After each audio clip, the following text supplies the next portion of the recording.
MacVoicesTV is brought to you by PDF Pen for iPad from Smile, the mobile version of the award-winning Mac PDF editor.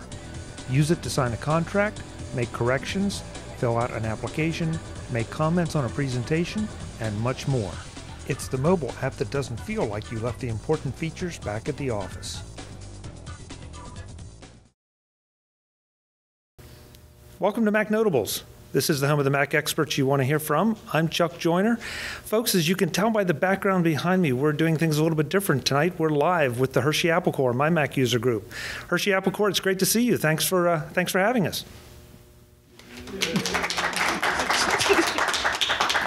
They can't get their cues right.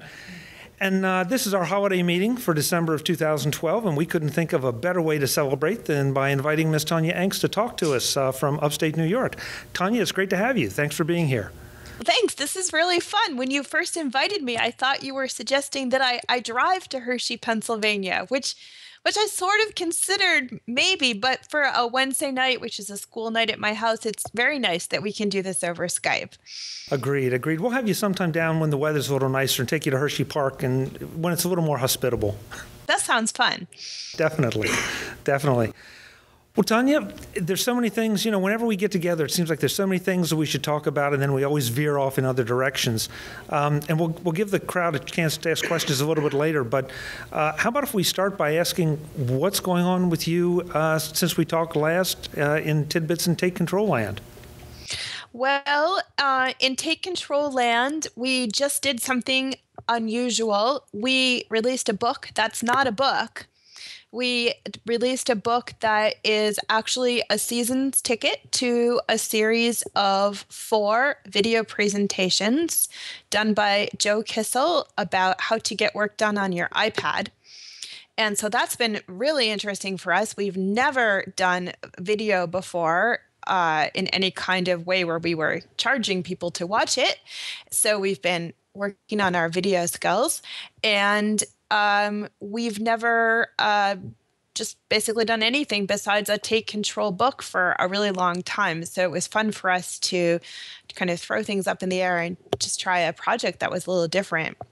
And some important background about this is one of the reasons we decided to do 4 video presentations over the course of 4 months was because Joe actually wrote this book about how to get work done on your iPad. He wrote it for, I think, iOS 3. He wrote it for iOS 4.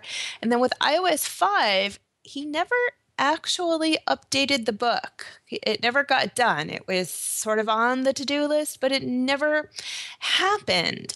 And the reason for this was that he just couldn't get the entire, 125-page piece of work up to date for long enough to turn it into a book.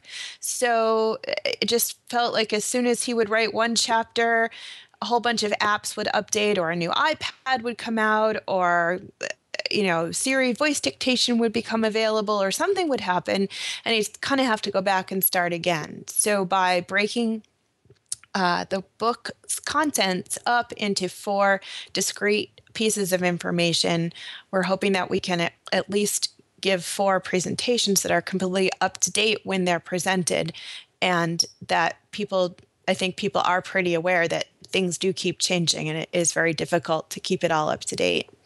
So I've been having some fun experimenting with that. Tonya, before you got here, I was telling the group a little bit about TidBITS and Take Control, the history and everything you all are into. And this is your first real venture into video. You've played with a couple things up to this point. Do you feel pressure to start doing online video in some fashion or another, or is this a little bit more of a lark kind of thing just to see how it goes? Well, it's basically a lark because we're just not terrifically serious about it. So we're mostly doing it to have some fun professionally and to just break out of always working with words and to have some fun in a different medium. But quite seriously, it does not take very much digging in researching like how older people like to learn and how younger people like to learn. It's pretty clear, the writing's kind of on the wall, so to speak, that anybody who primarily makes their living by writing directions ought to be thinking about picking up some visual skills, whether for just, drawing or expressing things in 2D, or for, adding a complete video set of skills. So, we're playing, but, we are aware that if we actually want to be in this business for the next 30 or 40 years, we need to consider going beyond the text. Yeah, I had Joe on MacVoicesTV, and we talked a little bit about it from basically his empty apartment in Paris right before he was ready to leave. He looked a little stressed, but he sort of said the same thing. It's something you have to experiment with. If you're going to be in this business long term, the business you all are in, you have to be incorporating some kind of video component. But you certainly can't abandon. I was about to say the print part, and that's not what I mean, but the text, perhaps. What's a good word for it? Well, I mean, the great thing about a long book with words is that you can be very nuanced, and you can develop a very, very detailed argument, or you can really provide a ton of information, and in a long book. But the good thing about video is you can show things in a way that a book can't do nearly as well. And so what's great about all these technologies that we have available to us is we can mix and match the best of both worlds. And what I actually think we did that was pretty interesting was that we really sort of mixed the idea of a book with the idea of video presentations in a somewhat unusual way, because we took what we already liked to do about our books. Our books have lots of free version updates for readers, because, we'll publish a book and 2 months later something will change so that maybe a chapter or two in it doesn't work right anymore. So if we can, we'll publish a new version of the book that updates that particular bit of content. And if we feel that we want to, we'll give the update away free to our customers. And we've developed this whole thing in our website that makes it pretty easy for people to update their books. From their own desks, they can click a button and get a new version of their book. So we think a lot about versioning and updates. So this season pass thing that we're doing with the videos is going to be updated a whole bunch of times. In fact, after each video, we're going to update it to include show notes from that video. So we were able to put all this versioning stuff that we like to do into it. And then because we're a very, very tiny company, we wanted a system for presenting our video that was easy to learn and cheap. And by cheap, I don't actually mean free. We actually spent quite a while looking into maybe 8 or a dozen different sort of video conferencing services where their website would host a presentation in some way, and then you could sort of invite people on the internet to come and watch your presentation and record your presentation and so forth. And we very seriously considered several of them, but what ended up really being the best tool for what we wanted to do for our particular, deal breaker features was actually a Google Hangout, which is free. So that was fine. And so we're sort of mashing up the idea of like a private Google Hangout where, you can have several different windows where you can view what's going on with the presenters and where you can have a live chat with the audience, mashing up that idea of the Google Hangout with the idea of like a frequently updating book. So it was just very fun for us to be doing something new and different and trying new technologies. It feels like, Tonya, that everything is blending over. I think the relationship between an author and their readers, especially someone that you get to know and you read their material frequently, is an intimate one. But the relationship that you can garner on video is equally intimate, just in a different way. And if you're going to do this and keep up a steady stream of content, which is what most of the authors have to do to eat, you almost have to do some version of what you're trying to do. Yeah, and we always we have lots of discussions about how can we present content so it's easier to update and things like that. And I'll segue over slightly to say that, Take Control and TidBITS did this huge thing with Joe in these video presentations. But what I'm working on personally right now is updating my own book. Normally, I work as editor-in-chief for this, sort of media publisher, and we publish, on the web, and we publish ebooks. And as editor-in-chief, I don't do a lot of writing, and I don't always do a lot of editing, but I do a whole lot of telling other people what I think they should do. But I do have one book that I myself am the author of, and that book is Take Control of Your iPad. And it has come to my attention that this book is desperately in need of an update because it still covers iOS 5. And I've been sort of waiting all fall to get everyone else's books published so I could work on my own book, because I always feel really bad making someone else wait because I'm often off in author land. But we got all the other books out. So in the few days before the Christmas holiday kicks in, I am writing this book. And so today I'm working very hard on a chapter that compares all the different iPads and helps you figure out which iPad you have and all that kind of stuff. So my brain is all, iPad. That's good. Tonya, something else that you said that I wanted to get back to, and it's a pet peeve of mine right now. So many people seem to think that free is the model, and free doesn't pay the bills for the people that are producing the content. And I love talking to the Take Control authors, and I love talking to you and talking to Adam, because it becomes very evident how hard you work at it and how hard they work at it for all of us, that they take a topic and they work through it, spending hours, days, weeks to have all the answers to the questions I might have for a particular project right there in front of me, just ready for me to plumb. How much are you all, or what kind of trouble are you having fighting that battle, trying to keep a cash flow going and still fight this free model that everybody seems to be gravitating toward? Well, I mean, it's a little worrying.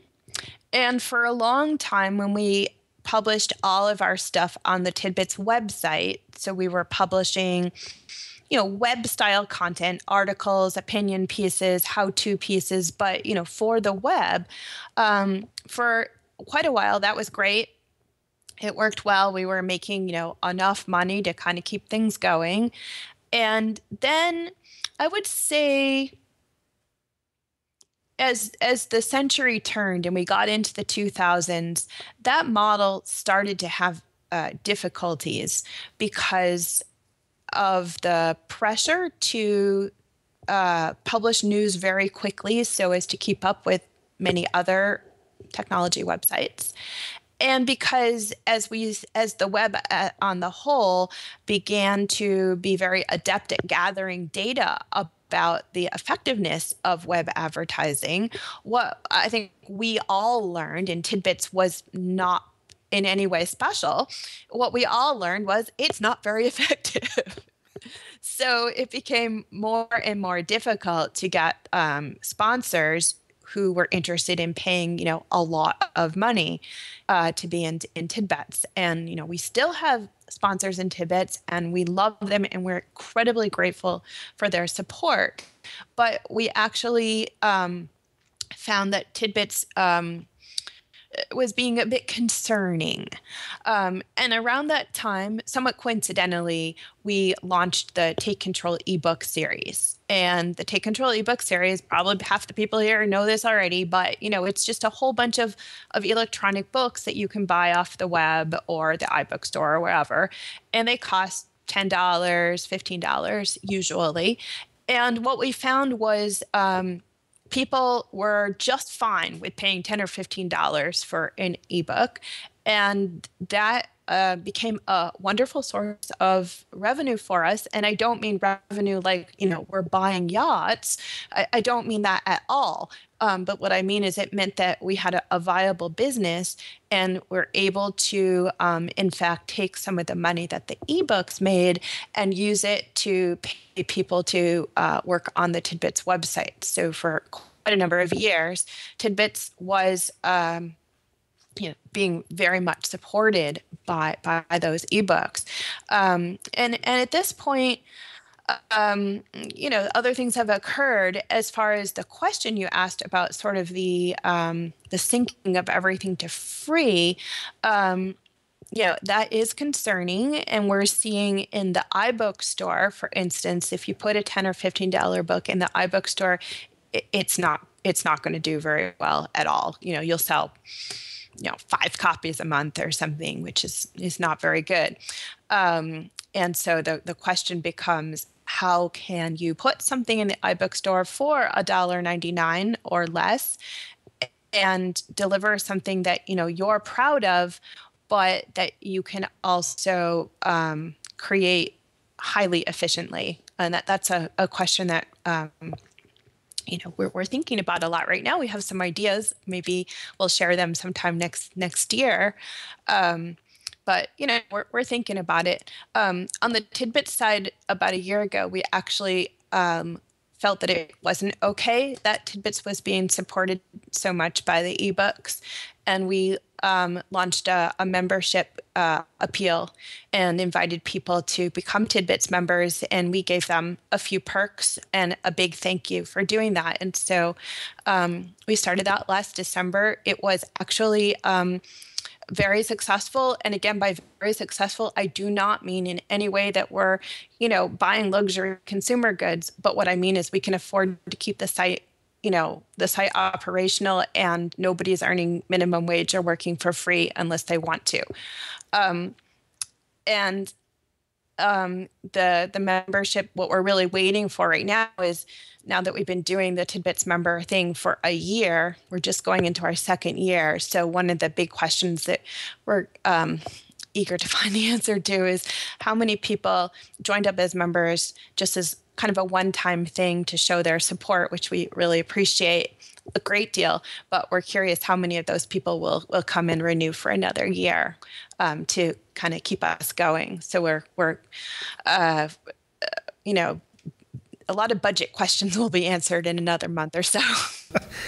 There'll be some answered in Washington, let's hope, Tonya. So to answer your question about the free, I think that people who are not independently wealthy or do not have, sort of a venture capital situation are going to keep dancing around the idea of free to try to find different ways to make it easy and, hopefully compelling for people to pay for content. And so long as there are people out there who recognize that and will pay for it, then, all is well. But, it is frustrating. For instance, there was, Chuck, maybe you can help me out here because the name's coming out of my head, but there was a magazine, or a newspaper, it was called like The News or something. And it was this big deal on the iPad because it was going to be this fancy sort of newspaper iPad app thing that people could read to get their news on the iPad. And it was very well funded by, some serious mega millionaire kind of guys. And they went through a lot of money and just went out of business about a month ago. And so that's an example of how, sort of if you have a huge amount of money, you can publish anything you want. But eventually, people do have to want to consume the content. And yeah, I think you're talking about the Daily, News Corp's The Daily. The Daily, that's The Daily. it. Yeah. Yeah. Well, that was one of those things that felt like that they were trying to take the magazine format and squeeze it down on the iPad instead of doing something a little more native to the device. And that was my take on it. I don't know. Well, and my point here is not so much to, criticize what they did or didn't do right with their technology or their topics, but to point out that a very, very rich gentleman decided that he wanted to have an iPad news service, and he took a whole bunch of his money and made one. And if someone wants to give me that kind of money, I too could make an awesome service. But so if you're independently wealthy, it doesn't matter if people will pay for it or not, or at least not. It doesn't matter for a while. And we've seen a lot of that on the internet over the past 20 or 30 years where, very wealthy people, very well-funded people will start a venture. It gets a lot of attention. It often typically will in fact, go away after a few years. But in the meanwhile, a lot of people enjoyed that free content, which is great for a lot of people, but it makes it harder for independent publishers who are not independently wealthy. So, Tonya, how about if I'm going to give the audience a chance to ask any questions they want, and if not, we'll go off in a different direction. All right. Questions for Tonya? Anything on your minds? You're just going to sit there, aren't you? Yeah. Yeah, that's what I thought. Oh, well. I think they're bashful, Tonya. Should we ask them some questions like who's installed iTunes 11 or... Okay, that's good. Yeah, if they won't ask them, we'll ask. Anybody installed iTunes 11? How many people? Okay, maybe 50% here. And any big thumbs up or big thumbs down? It's a little bit of both, maybe. Some things I like and some things I wish I still had from the old version. Okay, we have a little bit of both. Some that they like from the new, some they would like to have back from the old, which is probably the nature of anything that changes. I had crashes on my old black MacBook. I can't get it to work on my old black MacBook. Can you repeat the comment, Chuck? Sure. One gentleman has crashes on his old black MacBook. He can't get iTunes 11 to work on the black MacBook. Oh, no. Which seems a little strange, because that shouldn't be that old, is it? No. No, it's not that old. No. Well, it wouldn't install if it was too old. It just wouldn't install. Yeah. You may have some maintenance to do. Yeah. Tonya, what else? I'll let you ask them since they won't ask you. Maybe we can intimidate them. All right. Here's a question I actually have is I keep hearing from people who have older iPads that could run iOS 6, but they've not yet updated it. Is there anyone out there who has an older iPad and they've just sort of not gotten around to updating it? I have an old iPad. I have no idea. Could you hear that, Tonya? She said that she has an old iPad, but she has no idea. Well, and that's exactly the person I'm curious to know. Sort of, is it just sort of not worth the trouble of updating it because it's working well enough as it is, or are you nervous that you'll break it? Oh, I don't think I'll break it. My daughter wanted to upgrade hers, so she sold me this one for way too much money, and I'm glad I didn't spend money on a brand new one because I don't find that I use it that much. So I can't answer that question. She's not. I'm going to take that as working well enough as it is. Yeah. This is not our most technical user here, member, Tonya. Well, I'm really curious because I've actually received quite a number of emails from people recently who are, their iPads are not working well enough as it is, which is why they've contacted me. But the point being, they've not upgraded, and I was just interested in the psychology behind that decision. It sounds like it's not a decision. It's just, yeah, it's working, whatever.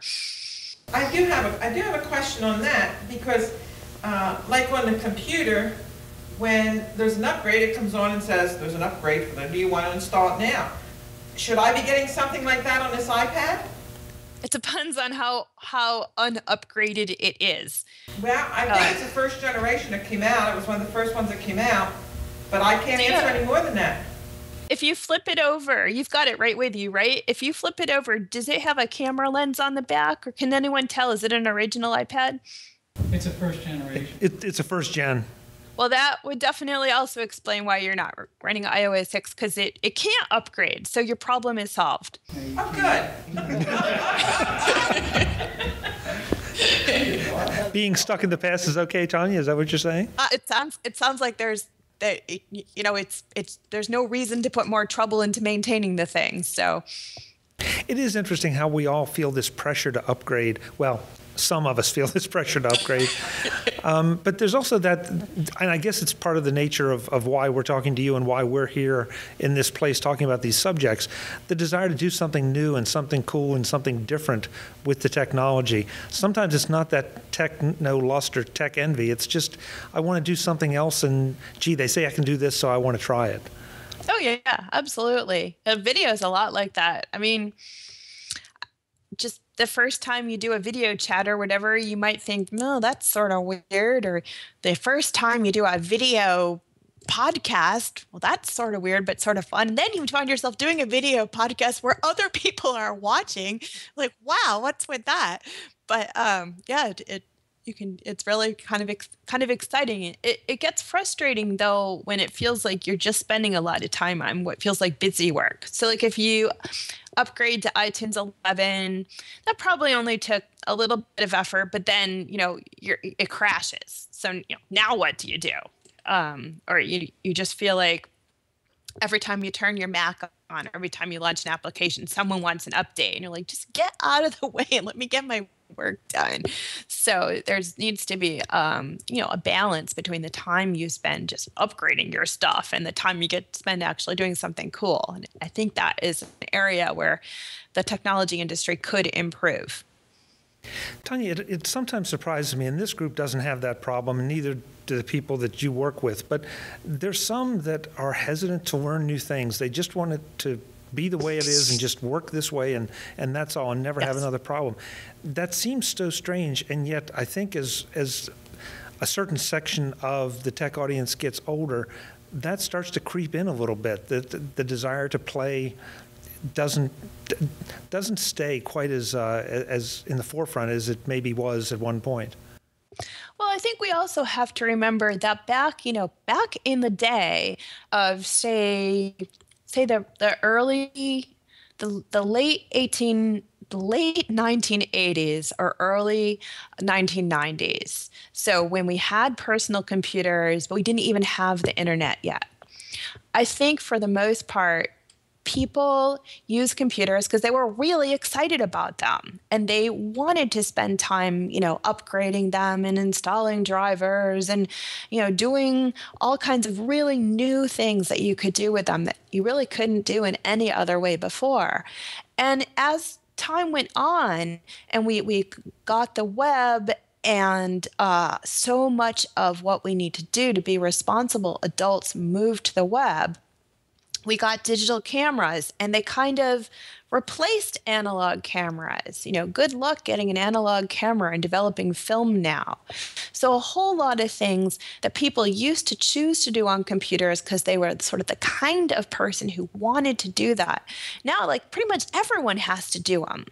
And I think it's safe to say that a lot of people don't want to be continually refreshing their computer skills. They just want to at most learn it once and then just have it be the same for a long time. It's not because they're boring people, although they might be. It's because that's just not what they're interested in. Their big hobby is, something completely different. And I get that a lot. I think people tend to be, kind of on a gradation or on a spectrum. And I hear a lot of frustration from people who sort of, without quite meaning to, became dependent on some technology working, and then, it doesn't work anymore the way they wanted it to, and it's not always convenient. I was just corresponding earlier this week with someone who has not yet upgraded to, I think, what was it, Lion? That was the cutoff, Mac OS 10, 10.7 Lion, but correct me if I'm wrong. It was the cutoff for whether or not you could run the Eudora email client. He finally upgraded his Mac and now has to upgrade his Eudora. And he's got, 30 years of email in this thing or something. I'm probably exaggerating. It's probably only 20 years. And it's just really hard and it's not convenient, but it has to be done so that he can continue, having email, which he would like to have. So yeah, it's very hard for people sometimes. That's something I don't think I've seen too many TidBITS articles on recently. There was a time that a lot of us were experiencing transition from email clients and from different Office suites or word processors. And I'm not even sure what, I'd have to think about it a little bit, databases, where, that one product was dying or was being far outstripped by another. And it doesn't seem like we have that as much. The established players are pretty much there, and now it's sort of diving deep into those, getting more out of them. Is that a fair assessment?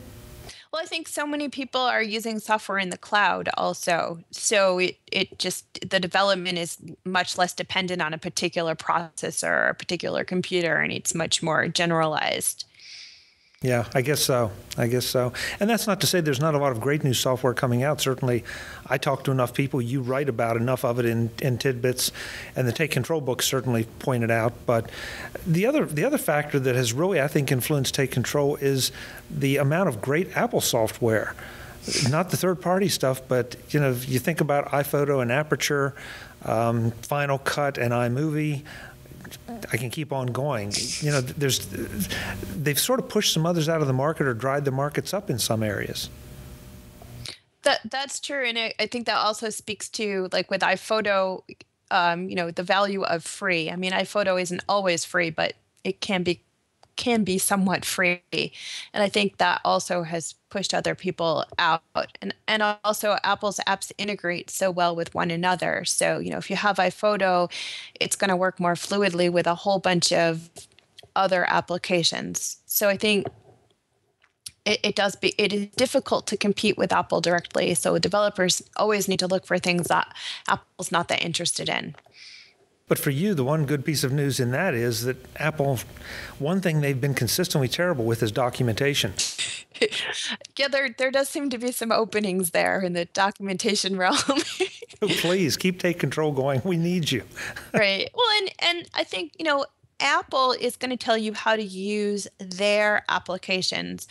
And I think anyone who's not too far gone into Apple is going to take the tack of telling you how to sort of get stuff done. So, for instance, if you were documenting at Apple, you might write a manual about how to use Apple's calendar application. Right? You could do that. That would make sense. I'm not, that seems reasonable.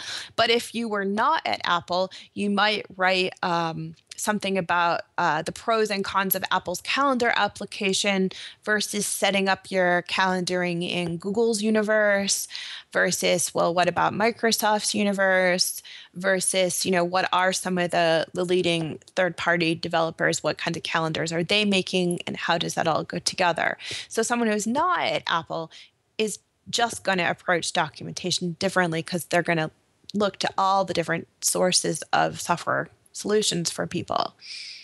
And calendars is an interesting example that you picked, because calendars is one thing Apple has done okay, but they certainly haven't done great. The Google Calendar has a lot of options that it doesn't, a lot of advantages. Certainly the one that I prefer, and I think Adam does too, and you do, is BusyCal, way over iCal or calendars now. Sorry, I just got to move forward into the new age. Yep. So, it's calendars is good enough for most people, but if you really need that depth and power, there's still room out there for a good program that's not $1.99. Right, exactly. Hershey Apple Corp. Any other questions, comments? Run that by me again on that calendar deal. I use iCal all the time, Okay. and I like it, but that's all I've used. Am I be looking into something else? Okay, so we have a member asking, she uses iCal, that's all she's ever used. Should she be looking into something else? Well, the main reason why you would go beyond iCal is if it just doesn't do something that you want it to do. And typically those places where it doesn't work right is when you start wanting to share your calendar with diverse groups of people. And by diverse, I'm not talking about racial diversity. I'm talking about, like, do they use a BlackBerry? Are they on a Windows machine? Are they, how are they related to you? So there's nothing at all wrong with iCal if you're just sitting at your Mac running a calendar or two. It's really when you start getting into sharing scenarios where it can start just not having enough sophisticated features. I think, and listening to you talk and to some of the things you were referring to back in 1980s and early 90s, you have to look at your workforce. I haven't worked for 8 years. I've been away from the desk in the office. So iCal works fine for me. I really don't want to share it with anybody. You know, so you're, like you said, you have to deal with the seniors and the middle-agers and the young ones. And I think the senior population, another maybe 10, 15 years, you won't have us to worry about because we'll all be out of here. And all those ones that were, you know, coming up behind us, some of the baby boomers and stuff are more into this because they're still in the workforce. I mean, I come from the manual typewriter. Okay, you know, ding ding, slap it across and keep on going. So I've been the whole gamut on this thing. So it was very frustrating when that Peanut came out years and years ago. A little PC, I think it was called Peanut, and the documentation was terrible. And I don't think documentation has gotten much better for we who are not doing the computer work every day. You know, for the housewife or the retiree that's dabbling in something. I think the documentation is very difficult. I mean, that's for me. But now I've been away from it for, you know, 8 years. That's my 2 cents. I'll be buying her some Take Control books, Tonya. Well, I'd like to actually also sort of contribute to that discussion is people often come to us and say, why don't you write a book for, you know, old people about how to use their Macs? And they really will say like old people or senior citizens or retired people. So I'm using that word too, even though, you know, honestly, a lot of the folks that Take Control are probably going to be old people pretty soon. But what we've found, and I myself, live in a small town in upstate New York, and my parents live in the same town, and my in-laws live in the same town. So I feel that I have 4, you know, old people to kind of experiment on. And what I've found is because, just as you said, they're out of the workforce, or maybe they were never in the workforce, or they're just a little bit more, I guess I would say, out of step with sort of the mainstream technology community. And I don't mean that like as a criticism or anything bad, of course. But what I'm saying is that when it comes to helping them, they tend to have out of step, unusual, unpredictable problems because their just entire way of thinking about it is not only different from how like a more mainstream technical person might think about it, but it's unique to them.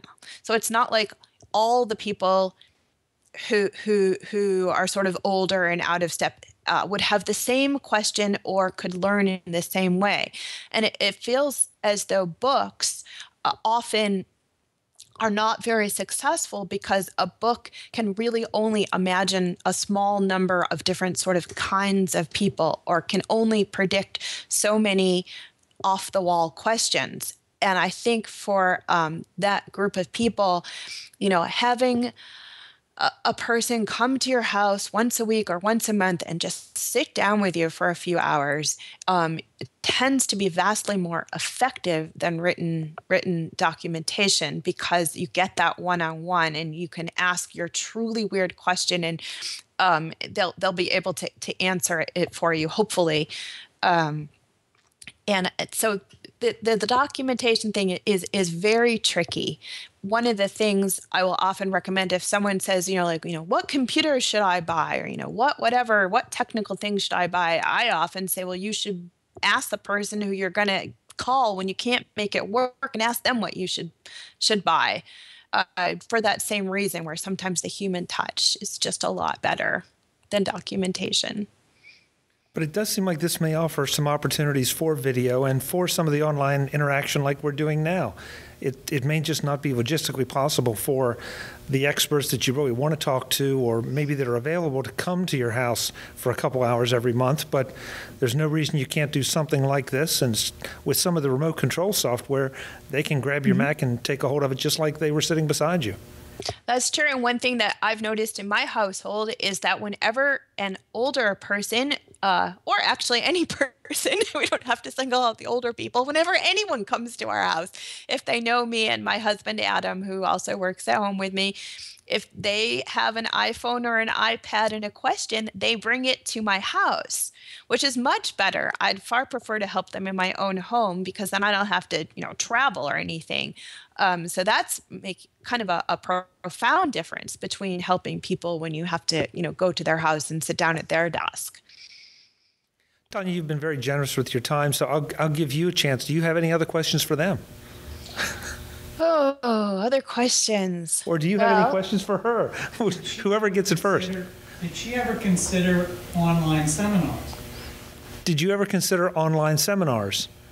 And I guess that's sort of what we were talking about with what Joe's planning and is working on right now. That's the first step? Is it going to be... I deal with products from Topaz Lab and also, I guess, On One. And I'm always getting emails from them that they're going to run an online seminar at a certain time on a certain day. And they do the demonstration, but they also have questions from the people that are in that online seminar. And I was wondering, did they ever consider doing something like that? So, Tonya, I don't know how much you heard, but he was comparing some of the seminars from Topaz Labs where they do a demo basically online, but then they also have a Q&A session where things can be done. And is that not some of what Joe's going to do with these online sessions?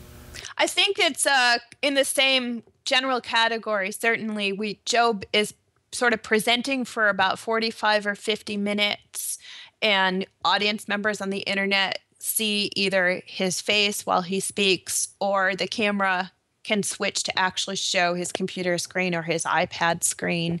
And then the last 10 or 15 minutes are devoted to audience questions that come in through the chat. And so I think we're doing something somewhat similar, but we're still feeling our way, and we're not really promising that every single question asked will be answered during the online presentation. We were a little worried we'd end up with like 4 hours of questions, so we're trying to kind of keep it to an hour, at least for this particular venture. So online seminars, definitely something we can do and like to do, in addition to we really like writing too, so it's always going to be a mix for us, I think. Well, Tonya, before I go, I have to ask, are you going to Macworld iWorld? Yep, I got my plane tickets. I'll be there. Great. Well, thank you so much. Hershey Apple Corps, thank you. Tonya, it's been fun. Thank you very much. It was nice to meet you guys. Tonya, we'll see you again soon. Have a great holiday, you and Adam both. All right, thank you.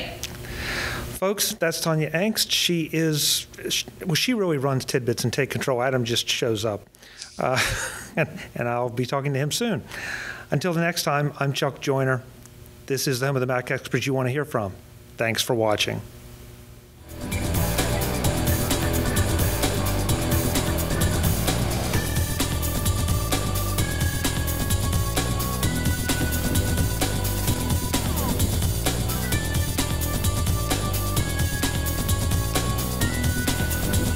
MacVoicesTV is part of the MacVoices Group at MacVoicesGroup.com. Advertising handled by Backbeat Media at BackbeatMedia.com.